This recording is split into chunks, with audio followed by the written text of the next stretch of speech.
कर्नाटक में कांग्रेस पार्टी की जीत पर गदगद हुए कांग्रेस नेता। प्रदेश कांग्रेस कमेटी के वरिष्ठ नेता आलोक कुमार दुबे, लाल किशोरनाथ सहदेव और डॉक्टर राजेश गुप्ता ने कर्नाटक की शानदार जीत पर कांग्रेस अध्यक्ष मल्लिकार्जुन खड़गे, महासचिव प्रियंका गांधी, राहुल गांधी सहित कर्नाटक के सभी नेता कार्यकर्ताओं को बधाई दी। कांग्रेस नेता आलोक दुबे ने कहा कि कर्नाटक की हार सीधे तौर पर प्रधानमंत्री की हार है। भ्रष्टाचारियों को परास्त करने के लिए बजरंगबली ने कांग्रेस को आशीर्वाद दिया है। वहीं डॉक्टर राजेश छोटू गुप्ता ने कहा कि प्रधानमंत्री के कई झूठे फरेब बजरंगबली जैसे विषयों को कर्नाटक की जनता ने नकारा है। बढ़ती महंगाई, बेरोजगारी, डर और नफरत के माहौल एवं अमित शाह के सीधे तौर पर डराने के संवाद को भी कर्नाटक की जनता ने नकार दिया है कि आज जैसे कर्नाटक का विजय हुई है और वहाँ की जनता ने प्रधानमंत्री को नकारा, इसलिए नकारा कि प्रधानमंत्री महोदय लगातार देश की जनता से, कर्नाटक की जनता से झूठ बोलती आई है, जिसका परिणाम है कि कर्नाटक में प्रचंड बहुमत से कांग्रेस पार्टी की वापसी हुई है। और राहुल गांधी जी का जो पदयात्रा था, कर्नाटक की जनता से डायरेक्ट लगाव था, उनका सबसे संवाद था, उसका परिणाम भी देखने को मिल रहा है।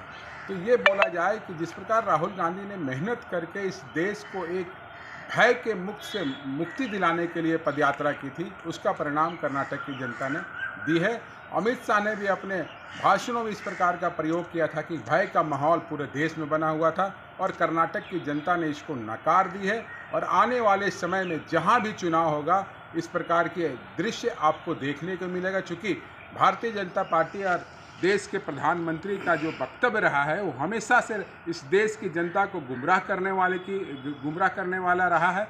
ना ही वो बेरोजगारी पे बात कहते हैं, ना ही महंगाई पे बात बोलते हैं, ना ही भ्रष्टाचार पे बात बोलते हैं। और सबसे अधिक भ्रष्टाचार अगर देश में हुई आज़ादी के बाद तो ये भारतीय जनता पार्टी की सरकार में हो रही है, जिसको देश की जनता ने अब समझ ली है। और धीरे धीरे जहाँ जहाँ चुनाव होंगे, राहुल जी ने भी इस चीज़ को बोला कि अब ये देखने को हर जगह मिलेगा कि एक भ्रष्ट सरकार को कैसे हटाया जाए।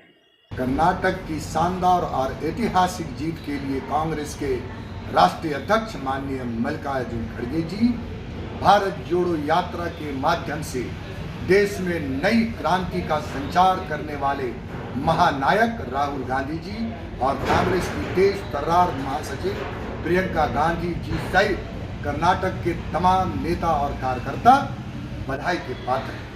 कर्नाटक की जनता के प्रति आभार प्रकट करने और नमन करने का दिन है, जिन्होंने भ्रष्टाचार के खिलाफ लड़ाई का एक बिगुल फूंका है। दक्षिण भारत से भाजपा का सफाया हो चुका है। महंगाई से लड़ने के लिए ग्रेनों की यह जीत है। भ्रष्टाचार और कमीशन खोरी से कर्नाटक की जनता की लड़ाई की यह जीत है। यह जीत किसानों के बेहाल और परेशान हालात में कांग्रेस को ताकत देने की जीत है। और कांग्रेस ने जो वादा किया है, पहली कैबिनेट में सरकार बनते ही उन 5 वायदों का जो है वो पूरा किया जाए। सीधा श्रेय इस हार का अगर किसी को जाता है तो प्रधानमंत्री जी को जाता है। अगर जीत होती है तो इसका श्रेय वो लेते हैं, और हार होता है तो जेपी नड्डा जी ये नहीं चलेगा। ये सीधे तौर पर प्रधानमंत्री जी की हार है। ये हार है उन नफरत की जो बजरंगबली को सामने रखकर देश में धार्मिक ध्रुवीकरण करना चाहते थे। बजरंगबली ने भ्रष्टाचार के खिलाफ लड़ने के लिए कांग्रेस को आशीर्वाद दिया है। कल हम 14 मई को पूर्वाह्न 11:30 बजे भीमराव चौक अंबेडकर पर जीत का जश्न मनाएंगे। कर्नाटक की जनता के प्रति आभार प्रकट करेंगे।